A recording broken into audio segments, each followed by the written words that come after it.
So let's jump right into our lecture, and as we move into our next project, it is the value project.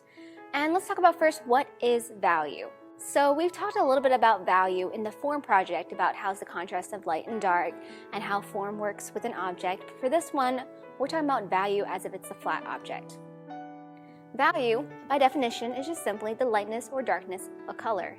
Now, when I say value and I say 0% value, that's talking about white, so absolutely no value whatsoever. And if I say 100%, I'm talking about black, or the max amount of value you can have. So value tends to have a range, and that's how we're going to approach it for the rest of the semester. Here we have a portrait of a young girl, and we can see the obvious contrast of light and dark on her face.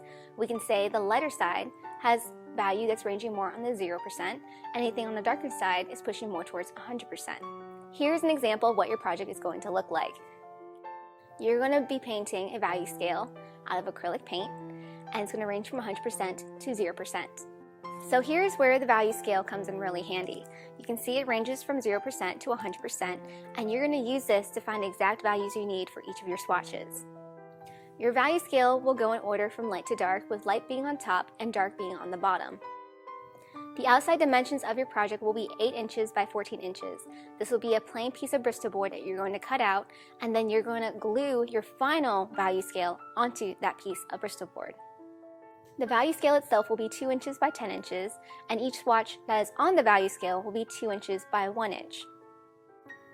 When you place your final value scale on the Bristol board, you're going to want to center that as best as you can. It should be 3 inches from right to left and 2 inches on the top and bottom. You're going to paint your swatches on cardstock or Bristol board. Once that is done, you're going to cut out those swatches and glue them onto your 2 inch by 10 inch value scale project. And you're going to flap from the top, so the side that's closest to 0%. Make sure you don't accidentally flip it over, and flap from the black side. Make sure you flip with the white side facing the top. There will be no design process worksheet. Make sure you measure and draw guidelines on the back. Erase all visible parts with pencil marks. So here we have an example of your swatches being glued down. Notice down here you have your 2 inch by 10 inch rectangle, and you're going to cut out your strips longer than they need to be. Make the height correct, but they should be longer.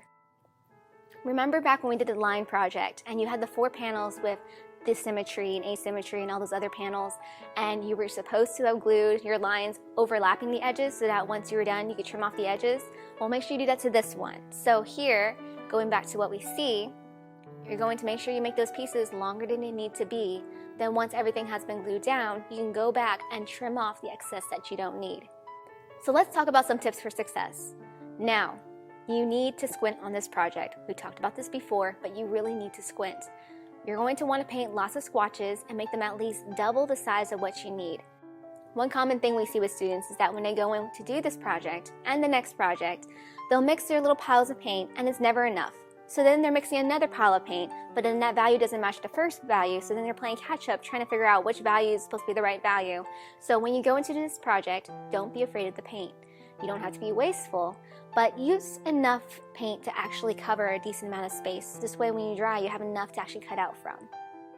Once you think you have all the swatches you need, place them next to each other and tilt them downward to view them at an angle. See if your eye stops somewhere. There should be an even progression. This is where squinting comes in really handy. Here we have an example of a very long value scale, and looking at it with our eyes open, we can already see that there's lines where our eyes stop. But when we squint down, it makes it even more noticeable. So squint down with me here, and if you're seeing what I'm seeing, your eyes should be stopping in 3 spots, which is not a good thing. I'll give you guys a minute to see if you can find it.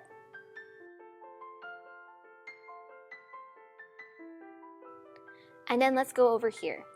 Did your eyes find what I found? I found that when I squinted down especially, it stopped down here in a darker area, here in the midtones, and up here closer to the lights. Now, down here in a darker area, it wasn't as obvious, but my eyes still stopped, and that is not what you're going for. You're hoping to get a nice even progression so that when you squint down, it should all blend seamlessly together. So here's an actual project that was done by a student. When we squint down, our eyes flow down pretty well, except right here towards the very end, right before it gets to the white paint.